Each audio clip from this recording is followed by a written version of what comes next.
queremos o nosso estudo agora, 5 aulas, né, sobre o Reino de Deus. Esse é um estudo que, para mim, toca demais no meu coração. Eu gosto demais desse tema, gosto demais desse estudo. E realmente eu passei mais de 25 anos estudando esse assunto. Agora, é claro, não 24 horas por dia, mas sempre que podia ia lá e estudava um pouco mais. Então, como fruto desse estudo, nós temos esse livro aqui, O Segredo do Reino de Deus, e esse livro, então, é o único da série, infelizmente até agora, que eu consegui colocar, passar para o português. Eu tenho, são 4 livros na série, Os Valores do Reino de Deus. Nós vamos ver um pouquinho de cada um desses livros durante o nosso estudo. Nosso estudo necessariamente vai ser resumido, mas vai tocar em assuntos, por exemplo, esse livro aqui, esse R aqui, representa retidão. O que é retidão? Bom, em inglês, as versões em inglês falam righteousness, e justice é justiça e righteousness é righteousness. Depois nós vamos ver definições de cada um, mas em português e até no espanhol, quase sempre righteousness é traduzido como justiça. E nós vamos ver aí algo sobre essa questão depois. Mas esse livro aqui, então, fala sobre retidão, 2 capítulos sobre isso, e depois 70 valores do reino. A verdade é que quando eu fui escrever esse livro, eu pensava, quantos valores do reino? Porque a gente ouve o pessoal falar, nós temos que seguir os valores do reino e tal, mas ninguém nunca para definir quais seriam ou o que seriam esses valores. Eu pensei, vamos ver aí na Bíblia. E eu pensei, talvez uns 15 deve haver aí. Eu parei nos 70 e, na verdade, quase tudo que aparece na Bíblia, especialmente nos escritos do apóstolo Paulo, quase tudo é um valor do reino. É impressionante. Mas eu creio que consegui colocar aí os principais. Nós vamos ver um pouquinho sobre isso, creio que na semana que vem. Depois, os destaques do reino de Deus, the highlights of the kingdom of God. Os destaques, então, seriam as passagens bíblicas onde aparece algo sobre Deus como soberano, Deus como rei. Isso tem demais em Daniel. Eu acho que, por exemplo, Daniel é o livro do Antigo Testamento que mais fala, proporcionalmente, que mais fala do reino. E agora é interessante que no Antigo Testamento o termo reino de Deus não aparece. Esse é um termo que aparece com Cristo. Cristo é que trouxe esse termo para nós, e depois o apóstolo Paulo, e etc. Ah, mas o Antigo Testamento tem 2 passagens que falam sobre o reino do nosso Senhor. Mas não tem o termo exato de o reino de Deus. Mas eles tinham esse conceito em Israel de que eles eram uma teocracia e que Deus era o rei de Israel. Eles tinham muito claro isso aí. Bom, então esses highlights, esses destaques através da Bíblia, e o último livro da série, que é O Rei do Reino de Deus. O Rei do Reino de Deus, é claro, é o Senhor Jesus Cristo. E então o estudo sobre Jesus, o estudo sobre Cristo nos seminários, na teologia, muitas vezes é chamado de cristologia. A palavra bonita, né? Eu gosto dessa palavra, cristologia. E então aí nesse último livro aí eu tenho muito sobre isso. Infelizmente, eu não tenho esses livros nem em português disponíveis no Brasil. Eles estão no Amazon, mas Se você está na França, em Portugal, aqui nos Estados Unidos, você pode ir na Amazon e comprar tranquilamente, sem problema, porque o pessoal lá na Europa, né, em Portugal, na França e tal, eles imprimem por lá mesmo e mandam para a pessoa. Ok, então vamos ver aí, já mencionamos isso aí, que o nosso estudo é baseado nessa série, O Segredo do Reino de Deus. É importante deixar claro, se você vê em Marcos 4:11, eu tentei ser bem fundamentado na palavra de Deus, bem fundamentado na Bíblia. Eu tentei ao máximo não entrar em conjecturas, não entrar assim em especulações, e sim trabalhar em cima do que a Bíblia diz. Então, até o título vem da Bíblia. Em Marcos 4:11, é, diz, Jesus está falando com os seus discípulos após contar uma parábola, e eles chegam e falam: Mestre, não entendemos nada, porque foi a primeira vez que eles ouviram uma parábola, né, a do semeador. E eles pensaram: Uau, o que que é isso? Chegaram para ele e perguntaram: Senhor, o que o senhor quis dizer? Aí ele falou: Olha, para vocês é dado o segredo do reino de Deus. Ou então, como vocês veem aí em algumas versões, o segredo do reino de Deus é dado a vocês. Então, até o título vem da Bíblia. Bom, então hoje nós queremos é, ver uma introdução, algumas considerações, a definição e os quatro aspectos. E aí eu coloco aí exemplo o Pai Nosso, porque no Pai Nosso nós vamos ver a oração do Pai Nosso, um exemplo de cada um dos quatro aspectos. O que que eu quero dizer com os quatro aspectos? Esse estudo ele se baseia nesse ah, conceito de que a Bíblia fala sobre quatro dimensões, ou quatro aspectos, ou quatro, o que seja, diferentes do reino. É um reino só, é só um reino. O reino, se você ver aí no livro, você vai ver, eu faço uma pergunta: o reino é de Deus ou é de Cristo? E como os americanos às vezes respondem, a resposta é sim. É de Deus Pai ou de Deus Filho? Sim, é dos dois, claro. Então, é importante a gente, inclusive, eu até ah, encorajaria todos a fazerem um estudo sobre a pessoa de Deus e a Trindade, mas só assim, a título de colocar, aí é importante a gente lembrar que Deus é um só, mas são três pessoas que formam a Trindade. Não são três aspectos ou três manifestações diferentes da mesma pessoa. São três, de tal forma que a gente pode dizer, a maneira mais fácil, na minha cabeça, às vezes, de pensar nisso é o seguinte: Deus, o Pai, não morreu na cruz por nós. Deus, Espírito Santo, não morreu na cruz por nós.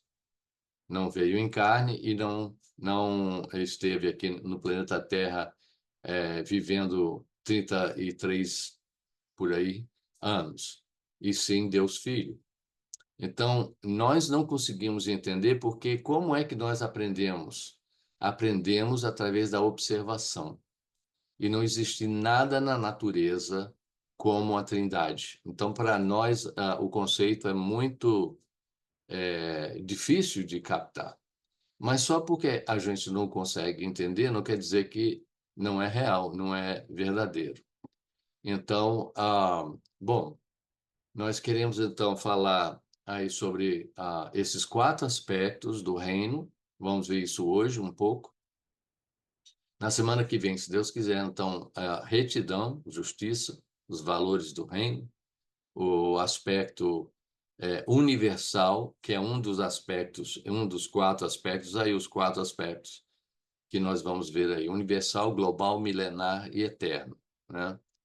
Então, nós queremos ir vendo isso aí, e depois, perto do final, o rei do reino de Deus, e falar um pouco mais sobre cristologia, falar sobre a pessoa de Cristo e tudo isso. O que significa reinar com Cristo? Então, na última aula, queremos falar um pouco sobre isso aí, que realmente é muito, é assim, tão magnífico, é tão impressionante que a gente às vezes não consegue nem imaginar isso aí. E considerações finais. Então, o que é o reino de Deus? Bom, se você lê por aí sobre o reino, muitos livros, quase todos que eu vi, se não todos, eles falam sobre um aspecto. Não todos, eu tenho um livro aí que é um dos meus favoritos aí, mas quase todos vão pegar uma parte do reino e falar sobre ele, e aí a pessoa pensa, ué, mas e aquilo e aquilo? Então é mais ou menos como aquela história dos, eu acho que eram hindus, eu acho que era lá na Índia, onde, não lembro a quantidade, mas tipo assim, 5 cegos foram levados até um elefante e tateando sem poder ver nada, tateando lá, eles então, alguém perguntou, bom, você descobriu o que é um elefante? Aí um descreveu o elefante como uma tromba. Ah, é um negócio assim, parece uma mangueira, é uma coisa assim, flexível e tal. E o outro fala, não, é como um pilar, tem um pilar, quatro pilares, né, que seriam aquelas pernas grandes assim do elefante. E cada um tinha assim, uma maneira diferente de entender o, o elefante, porque eles não estavam vendo e estavam tateando no escuro e tentando, e só vendo uma parte. Então, por isso é que esse estudo, o que eu tento fazer, eu creio que a maior contribuição desse estudo, de repente, é criar, colocar um quadro referencial quanto ao reino de Deus, para que a gente possa ver e dizer, ok, esses são os aspectos, isso acontece aqui, isso acontece ali. Então, alguns falam, o que que é o reino de Deus? É a igreja no Novo Testamento. É Israel, o reino teocrático lá, no Antigo Testamento. Não, é o céu, é o céu. O céu é o quartel-general de Deus, é onde a gente vai depois que morre, o reino de Deus é o céu. Tem pessoas que dizem que o reino foi inaugurado por Cristo quando ele veio. Muita gente fala isso. Teólogos sérios falam isso. Na minha perspectiva, isso não é verdadeiro. O reino de Deus não foi inaugurado quando Cristo veio. O reino sempre existiu, porque Deus sempre existiu e Deus é rei. O que Cristo veio fazer foi manifestar o reino, inaugurar uma nova fase do reino, do seu governo espiritual de salvação, ok, mas ele não veio inaugurar o reino. Outra coisa que o pessoal gosta de falar especialmente em inglês, o pessoal fala muito sobre we're going to build the kingdom of God. Vamos construir o reino de Deus. Olha, se Jesus falou, eu construirei a minha igreja, quanto mais o reino. Ele é que constrói o reino. Agora, nós podemos promover o reino. Eu creio que hoje à noite nós estamos promovendo o reino. Mas há uma maneira que nós podemos ativamente expandir o reino. Pense nisso. Nós podemos expandir o reino. Sabe como nós podemos expandir o reino? Levando pessoas à salvação em Cristo. Quando uma pessoa se salva, ela entra no reino de Deus. E o reino cresce, porque tem mais pessoas. Bom, vamos avançando aqui. Então, quando a gente tenta ver esse quebra-cabeças, nós podemos ver que na Bíblia, a Bíblia fala de 4 aspectos principais desse mesmo reino.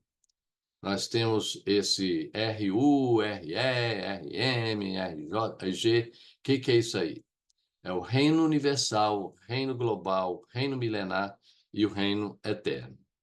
Então, vamos por etapas aqui, antes de entrar numa definição, vamos ver esses 4 aspectos, só para a gente ter uma ideia. Então, nós, da nossa perspectiva limitada, temporal, humana, a gente não consegue entender eternidade.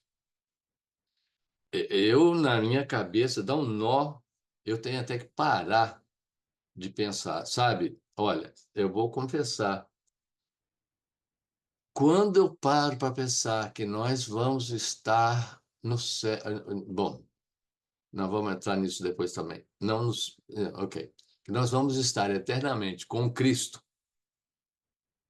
É, e que daqui a 3 milhões de anos nós vamos estar lá, e daqui a 3 trilhões de anos nós vamos estar lá, e não vai ter fim, a gente está acostumado a algo que tem começo e fim. Primeiro, que Deus não tem começo, ele sempre existiu. Dá para entender isso? Não, não dá. Se você conseguir, ótimo, parabéns. Eu não consigo. E então, a minha cabeça, quando eu começo a pensar, eu tenho que parar, porque me dá um nó na cabeça quando eu tento pensar em eternidade. Mas vamos lá, da nossa perspectiva limitada, podemos falar sobre o reino universal de Deus como sendo o reino de Deus de eternidade passada. Até essa nomenclatura aí é limitada, de certa forma talvez não faça sentido, mas ajuda a gente um pouquinho a entender essa questão. Então, da eternidade passada até hoje, então a gente poderia dizer que é o reino universal de Deus que está vigorando a eternidade. Então, o reino universal de Deus tem a ver com a soberania de Deus. Deus é soberano. O que a gente tem que lembrar é o seguinte: às vezes a gente esquece. Tem muita gente que reclama de Deus e fala isso não é justo e tal, e por que que as regras são assim e tal e tal e tal. Mas o que a gente tem que parar e lembrar é que nada, absolutamente nada existiria se Deus não tivesse criado o universo, o mundo, a vida. Tudo vem dele. Então, se ele criou tudo, ele tem o direito de reger, ele tem o direito de governar, ele tem o direito de dizer quais são as regras, porque ele é que criou tudo. Então, a soberania de Deus, o reino universal, é o governo soberano de Deus sobre tudo e todos, em todos os tempos, em toda a eternidade. Então, podemos dizer que o reino universal tem a ver com o quartel-general de Deus, assim, o governo dele, assim, sobre todos os aspectos da, do universo, que a gente realmente não tem informações sobre o universo em geral, a não ser que tem bilhões de galáxias com bilhões de estrelas e alguns planetas, mas não temos detalhes maiores, né? E sobre o planeta Terra. Aí nós temos muita informação, né? Nós estamos aqui. Ok, vamos avançar. Então, nós temos algo aí de eternidade e eternidade. O único aspecto do reino de Deus que aparece na Bíblia em termos de nomenclatura, em termos de dar um nome, é o reino eterno. 2 Pedro, capítulo 1, e aí ele fala sobre 2 Pedro 1:8, porque essas coisas existindo em vós aumentando, fazem com que não sejais nem inativos nem infrutuosos pelo pleno conhecimento do nosso Senhor Jesus Cristo. pois aquele em quem essas coisas não estão presentes é cego, vendo só o que está perto, esquecendo da purificação dos seus pecados de outrora. E aí, então, no versículo 11, ele diz: Pois desta maneira é que vos será amplamente suprida a entrada no reino eterno de nosso Senhor e Salvador Jesus Cristo. Então, segunda Pedro, segunda epístola ou carta de Pedro, capítulo 1, versículo 11, tem esse termo reino eterno. Esses outros termos que nós estamos usando, reino universal e os outros que nós vamos apresentar aqui, não aparecem dessa forma na Bíblia. O conceito, sim, mas não o nome. Ok. O que é o reino eterno? Seria daqui para frente, a eternidade futura. De certa forma, podemos dizer que é o céu também, e tudo que virá depois. É o reino eterno, de Deus. E nós vamos ver mais sobre isso depois. Ok. Agora, no reino, se você ler livros sobre o reino, você vai encontrar alguns falando sobre um reino que seria universal, alguns chamam, o que eu chamo de reino universal, chamam de reino eterno. Então, às vezes mudam isso aí. E falam sobre o que nós vamos falar sobre esse outro aí, ó, o reino milenar, e às vezes falam sobre isso. Mas o reino global talvez seja o menos definido. E deveria ser o mais definido, porque é onde a gente se encontra hoje, né, no planeta Terra. Eu pensei sobre várias maneiras diferentes de chamar esse aspecto. Pensei o reino do mundo, mas o reino do mundo dá aquela ideia mundana, né?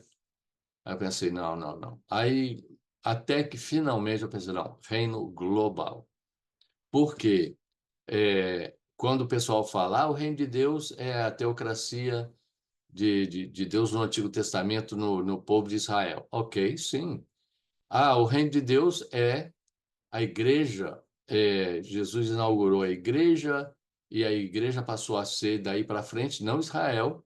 Israel ficou mais ou menos de molho e entrou a igreja como agente do reino, a representante oficial do reino de Deus sobre a terra. Sim, Jesus falou: o reino de Deus está próximo. Sim, porque ele estava na presença das pessoas, o rei estava lá. Certa feita, o pessoal perguntou algo sobre o reino de Deus e ele falou: o reino de Deus está entre vós e está em vós. Então, tudo isso aí nós podemos colocar debaixo da categoria de reino global e vai nos ajudar a entender isso aí. Então, esses pedacinhos aí que o pessoal fala, eu creio que a gente pode juntar tudo isso aí e colocar debaixo do reino global. E depois o reino milenar. Existem pessoas existem teólogos, estudiosos bíblicos, que têm posições diferentes sobre o milênio. O que é o milênio? Por que é chamado de milênio? Porque lá no final de Apocalipse fala sobre 1.000 anos, 6 vezes, fala sobre um reino de 1.000 anos, que seria quando Jesus vier na segunda vinda, ele virá para estabelecer o seu reino e ele vai reinar 1.000 anos. Se exatamente 1.000 anos ou não, eu creio que vai. Eu acho que Deus estava tentando dizer, olha, 1.000 anos, 1.000 anos, 1.000 anos, 1.000 anos, eu acho que ele estava querendo dizer, isso aí não é só figurativo. E então é um reino de transição, de onde nós estamos hoje, a história como conhecemos, e uma era nova. Não quero chamar de nova era, para não confundir com coisas aí fora. Mas é uma era que é nova em Cristo e ele reinando fisicamente sobre a terra. Vai ser 1.000 anos de prosperidade, de paz, de tudo de bom, tudo de bom. E não vai, por outro lado, o pessoal que quer pecar, que quer se rebelar, vai ter problemas muito sérios, porque isso não vai ser tolerado, porque não vai ter desculpa nenhuma, porque o diabo vai estar preso e então não vai ter desculpa. The devil made me do it. O diabo é que me fez fazer isso. Não, ele vai estar preso. Mas então, só esse assunto aí, nós vamos ver mais adiante, né, como vocês viram no esboço do estudo. Só esse estudo aí dá pano para manga. É muita informação interessante que é bom saber disso. E então é um reino de transição daí para o reino eterno. Vamos ver, eu creio que é uma coisa que infelizmente aconteceu, mas de certa forma foi necessário para a nossa condição humana. Deus permitiu, né, que Satanás se rebelasse e fosse jogado aí. Jesus disse que ele viu o diabo caindo como relâmpago sobre a terra e ah, então é quase como se Deus estivesse dizendo: bom, os seres humanos caíram e o pessoal precisa sair de cima do muro. Ou eles vão ficar comigo, ou eles não vão ficar comigo. Então, toda essa questão de Satanás e tudo isso é uma maneira de forçar a gente a decidir, porque não tem como a gente ficar em cima do muro. Então, isso no início, quando Adão e Eva caíram, então Satanás entrou, ele é um usurpador, quer dizer, um ladrão que rouba as coisas de Deus, ou tenta roubar da gente e usurpar o poder. Então, é, como a gente viu no estudo bíblico panorâmico, quando Adão e Eva, Deus deu autoridade para eles sobre a terra, os peixes do mar, etc e tal, e sobre a terra. E aí, quando o diabo falou, faça isso, faça aquilo, e eles fizeram, então o diabo falou, se eles são os líderes da terra e eles me obedeceram, então eu é que sou o líder deles, então eu sou o líder da terra. É a maneira dele pensar e ele usurpou essa autoridade. Mas, no final, Satanás é derrotado e a injustiça é eliminada. E no reino eterno não entrará nenhuma injustiça, nenhum pecado, nenhuma rebelião. Bom, então, o reino de Deus é isso, é isso. São os aspectos que a gente mencionou por alto, né? No meio aí, vocês estão vendo como que um R e tipo um portal aí. Então, nós vamos depois falar um pouco mais sobre isso. Vamos falar mais sobre isso, mas só para mencionar agora, esse R representa, então, a retidão, esse portal representa o acesso ao reino, e Jesus disse: Eu sou a porta, quem entrar por mim se salvará. Então, ele é a porta para o reino. Não tem outra maneira de entrar no reino de Deus a não ser através de Jesus. Mas vamos ver mais detalhes sobre isso aí, mais adiante. Bom, vamos ver uma definição do reino de Deus dentro dessa perspectiva aí dos quatro aspectos bíblicos. Não são aspectos assim que eu imaginei, eu tirei do ar, assim. São aspectos que a gente vê na Bíblia. O reino de Deus é o governo de Deus sobre toda a criação, através de seus aspectos universal, global, milenar e eterno. Então, eu acho que no outro estudo chegamos a falar, se algo existe e não é Deus, então foi criado por Deus, direta ou indiretamente. Claro, existem muitas coisas ruins por aí, que o pessoal pegou as coisas boas de Deus e construiu e fez uma coisa ruim, claro. Mas se algo existe e não é Deus, foi criado por Deus. E se foi criado por Deus, Deus tem autoridade total sobre isso. Então, existe uma coisa chamada mordomia.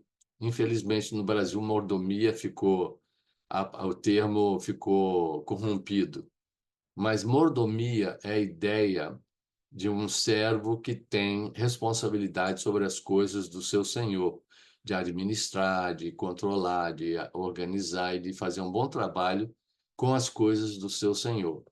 Então, Deus, ele realmente você vê, a gente nunca, quando vai sair no carro, a gente não fala, eu vou no carro, bom, o carro é de Deus, mas ele me passou o carro, então eu vou. Não, a gente fala, eu vou no meu carro. E realmente Deus nos deu esse privilégio de ter coisas. Mas essas coisas, no final das contas, não são nossas, são emprestadas. Por quê? Se Deus desse totalmente, né? Se ele desse de papel passado tudo que nós temos, então ele não teria autoridade para dizer, opa, e isso e aquilo e aquilo. Não, o senhor me deu agora é meu. Então uma maneira mais correta de ver a coisa é que Deus empresta de bom grado, mas ele empresta porque ele continua no controle das coisas e a Bíblia mostra que nós vamos ter que responder por tudo que a gente faz a ele um dia. Bom, vamos ver então o governo de Deus sobre toda a criação, usando esses quatro aspectos, fundado na retidão ou a justiça, né? Aquilo que é reto, aquilo que é correto. Nós vamos ver mais adiante que retidão significa como fazer a coisa certa da maneira certa, da maneira que agrada a Deus. Então, é uma definição bem ampla, né? Bem generalizada, mas é a ideia de fazer as coisas de acordo com os valores de Deus, de acordo com os princípios, a vontade de Deus. Então, fundado na retidão e edificado sobre valores e princípios imutáveis, o mundo tem uma raiva disso e fica tentando mudar, mudar, mudar, mudar, mudar. Mas os valores e os princípios de Deus, eles são imutáveis. E tem o propósito de glorificar a Deus. Quando o pessoal estava construindo a Torre de Babel, é notório que eles diziam lá, vamos erguer uma torre para fazer o nosso nome famoso sobre toda a terra e tal, né? Então, eles queriam glorificar a si mesmos. E Deus nem estava entrando na história lá. Então, tem o propósito de glorificar a Deus, vencer o mal, que no final, o mal será vencido, redimir pecadores, redimir é comprar de volta, e testar a fidelidade das pessoas que seguem a Cristo e recompensar os vencedores. A gente vê isso claramente lá em Apocalipse, o capítulo 2 e 3, aquelas cartas às igrejas, onde Jesus avalia as igrejas, ele fala muito sobre essa questão de fidelidade, ser fiel até a morte e dar-te a coroa da vida. E ele então recompensa os vencedores. Em inglês, uma das palavras para vencedores é overcomers, vencedores, aqueles que conseguem superar as tentações, tribulações e os testes, né, as provas e provações. Estes servirão e adorarão a Cristo ao reinarem com ele para sempre. Apocalipse 2, e depois lá na frente também fala muito sobre fala sobre essa questão de reinar com Cristo. Encontramos isso em outras passagens também. Então, e reinarão com ele para sempre. Esse reinar com Cristo, Cristo então é o herdeiro de Deus e nós somos co-herdeiros de Cristo, ou com Cristo. E nós vamos então reinar com ele, e esse reinar tem essa ideia de servir e adorar. Então não é só simplesmente chegar e mandar e desmandar, é a ideia de estar em sintonia com ele, estar fazendo a vontade dele, cumprindo as ordens e a vontade dele, com muita autoridade, né? E então, reinar, servir e adorar são, nesse caso, sinônimos. E somente através de Jesus é que se herda o reino de Deus. Só se pode herdar o reino de Deus através de Jesus Cristo. Herdar o reino ou entrar no reino é a mesma coisa, quer dizer, ser salvo, ser redimido. Então, vamos ver aqui, nós vamos ter que ver rapidamente aqui, mas a importância do reino aqui vale a pena, nas próximas lâminas, vamos ter várias referências sem o texto. Então, anotem a referência e depois vejam aí na sua Bíblia. Então, a importância do reino de Deus, por que estudar esse tema? Eu fico realmente admirado, no mau sentido, de que as igrejas não pregam sobre o reino. Quando pregam, pregam assim, não sei o que é o reino de Deus, e não para explicar nada. Não sei se vocês repararam, mas nós cantamos mais sobre o reino do que pregamos sobre o reino. Cantamos sobre Jesus, sobre o rei e o reino e tudo isso, e os sermões estão realmente bem aquém disso, infelizmente. Então, nós temos essa ordem. Pelo contrário, busquem primeiro o reino de Deus e essas coisas vos serão acrescentadas. Lucas 12, 31 e também lá em Mateus 6, no final lá, 6:33, eu creio. Então, busquem primeiro o reino de Deus e todas essas coisas vos serão acrescentadas. É como quem diz, essa é a sua prioridade. Você cuide aí do meu reino que eu vou cuidar de você. Essas coisas serão acrescentadas. Promessa: não tenham medo, meu pequeno rebanho, porque é da boa vontade do Pai, Deus Pai, dar-lhes o reino. Deus, ele quer dar o reino para a gente. Para ele é uma alegria. Profecia. E eles cantavam um cântico novo. Tu és digno de receber o livro e de abrir os seus selos, pois foste morto e com teu sangue compraste para Deus gente de toda tribo, língua, povo e nação. Tu os constituíste reino e sacerdotes para o nosso Deus, e eles reinarão sobre a terra. Então, Apocalipse 5, 9 e 10. E isso aí faz referência o primeiro lugar onde aparece o termo sacerdotes que reinarão num reino com Deus, é quando Deus promete isso aos filhos de Israel, lá em Êxodo 19. A importância do reino de Deus. Por que estudar esse tema? Porque o reino é igual à salvação. Entrar no reino, né? Herdar o reino, como já falamos. Então, tem aí essas referências que vocês depois podem ver.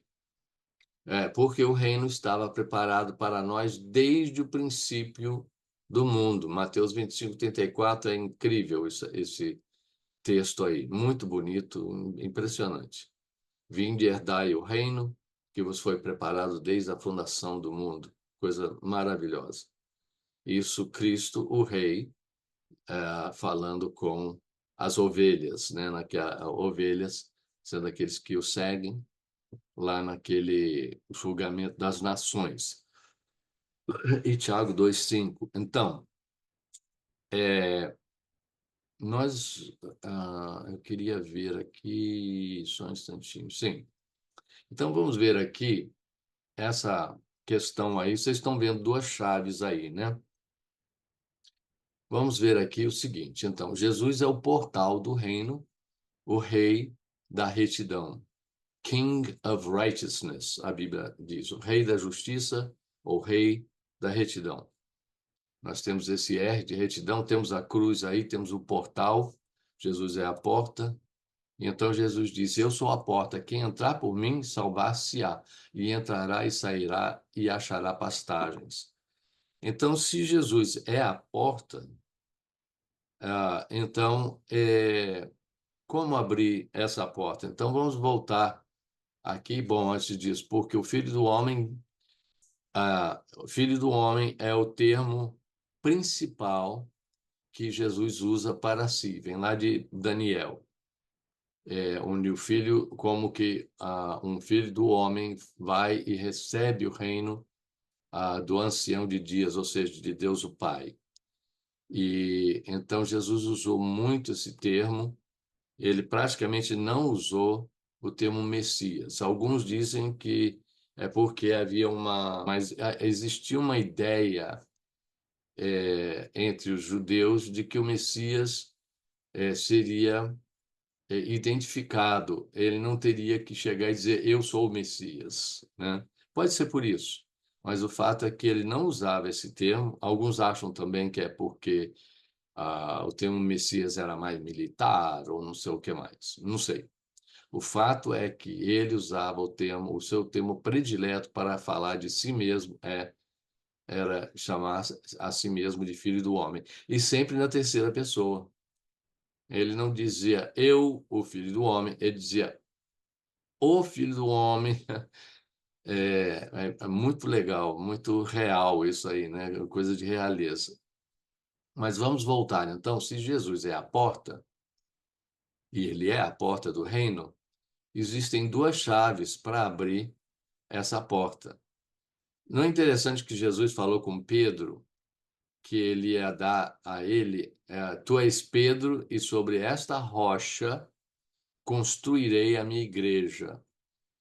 O pessoal entende que é a afirmação de Pedro, essa pedra seria a afirmação de Pedro de que Cristo era realmente, de que Jesus era o Cristo. Cristo significa ungido. Ungido porque ele era rei, sacerdote e profeta. Ele era o prometido. Então, ele, sendo a porta, é interessante que Jesus disse que ele dava as chaves para Pedro como representante da igreja. Então, é interessante que ele não falou chave singular, ele falou chaves plural. E tudo indica que, bom, o que Jesus ensinou? Qual foi o primeiro sermão de Jesus?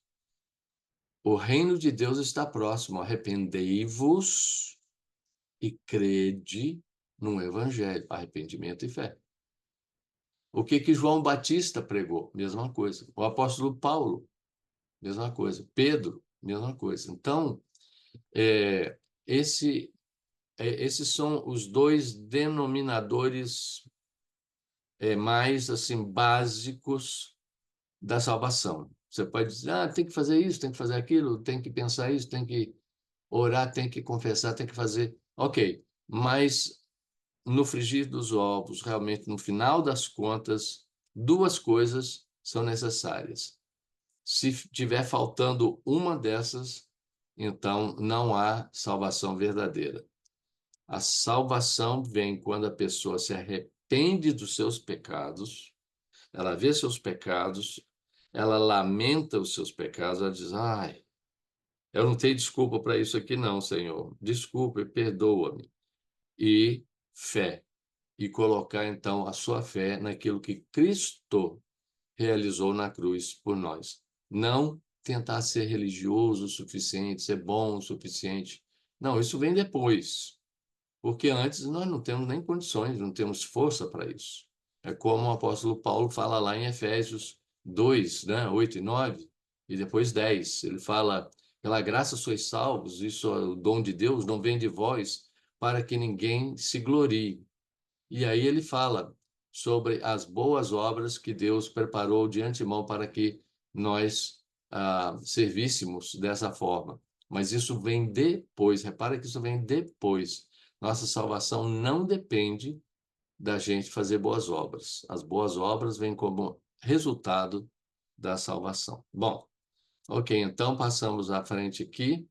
E o reino de Deus, então, o acesso é negado. Nós temos vários textos aí, 1 Coríntios 6, 9 a 11, Apocalipse 22, 14 e 15, Efésios 5, 5, Gálatas 5, 19 a 21, que tem uma lista de coisas aí. Quando você para pensar, você pode dizer, eu não sou, Apocalipse 20, eu não sou assassino. Mas você é mentiroso? Já mentiu na sua vida? Mas eu não sou imoral, impuro. Mas você é ganancioso. Então, quando você para e pensa sobre essa lista aí, uma coisa ou outra vai pegar a gente. E então, qual é a solução disso aí? Então, vamos ver uma coisa interessante. Isso funciona bem melhor em inglês. Porque, de novo, retidão em inglês é righteousness, né? Então, vamos ver aí que no grego, né, o Novo Testamento, claro, foi escrito em grego.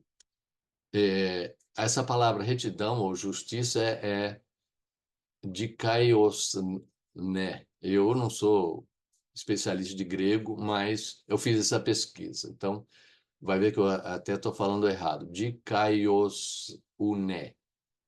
Reto, justo.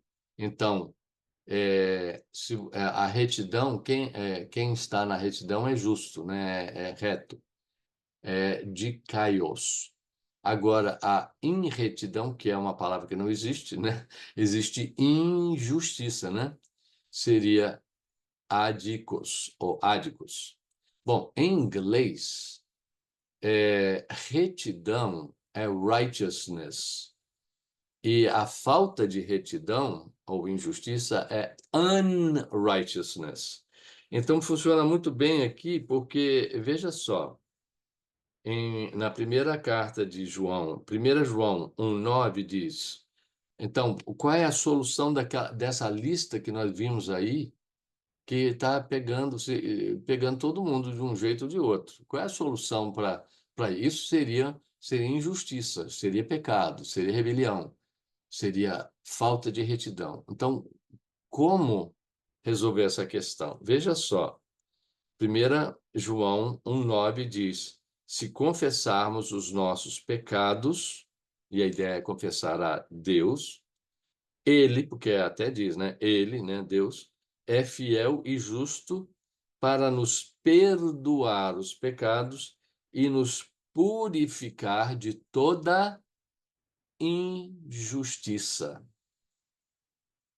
Então, quando ele nos perdoa da injustiça, do unrighteousness, ou dessa adikos, ele nos torna righteous, ou justos, ou retos.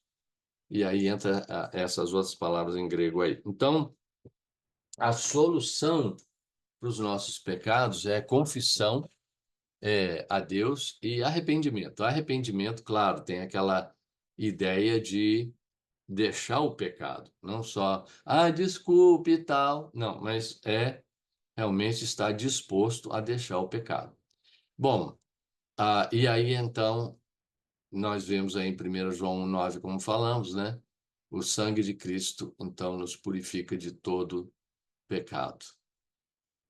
Bom, e arrependimento e fé foi o que já falamos. Então, quando a gente pensa em fé, às vezes a gente ouve lá no Brasil, especialmente, muitas vezes o pessoal fala: Uau, eu admiro a sua fé, que coisa bonita a fé. E às vezes tem um pessoal fazendo uma coisa ou outra, e às vezes não tem nada a ver com nada, mas eles têm fé. Aí o pessoal fala: Ah, eu admiro essa fé. Ah, essa pessoa tem tanta fé. Ah, que coisa. Anos atrás eu fiz essa ilustração aí para um livro muito interessante, um livreto, que um autor tinha escrito chamado Com licença, posso entrar no céu? E aí ele fala sobre fé. Se você tiver uma fé bem forte numa coisa, numa canoa furada, não vai adiantar.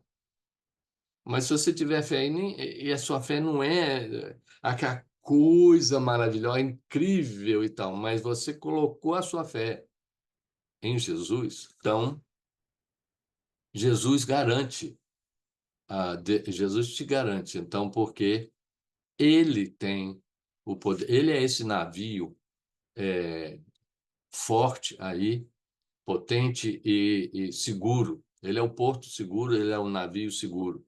Então, a questão não é ter muita fé, é colocar nossa fé na pessoa certa. Bom, nosso tempo está acabando, mas eu vou tentar só falar bem rapidamente. Vejam aí as referências bíblicas, a importância do reino de Deus, ainda, porque vamos possuir o reino para sempre. Então, Daniel 7, 18 e 27, Apocalipse 22, 5, 2 Timóteo 2, 12. A importância do reino de Deus para Jesus. O rei teve um heraldo. A gente fica importante porque antigamente não tinha internet, não tinha social media, e então ia uma pessoa antes pelas cidades, pelos vilarejos, dizendo: Olha, o rei vai passar por aqui amanhã, arruma tudo. E então ele tinha, Jesus, como rei, teve um heraldo que foi João Batista. Isaías 43, com referência sendo cumprido em Mateus 3, de 1 a 3. Sábios do Oriente o buscaram, Mateus 2, de 1 a 4. Ele disse que o reino foi a razão pela qual ele nasceu, João 18, 37.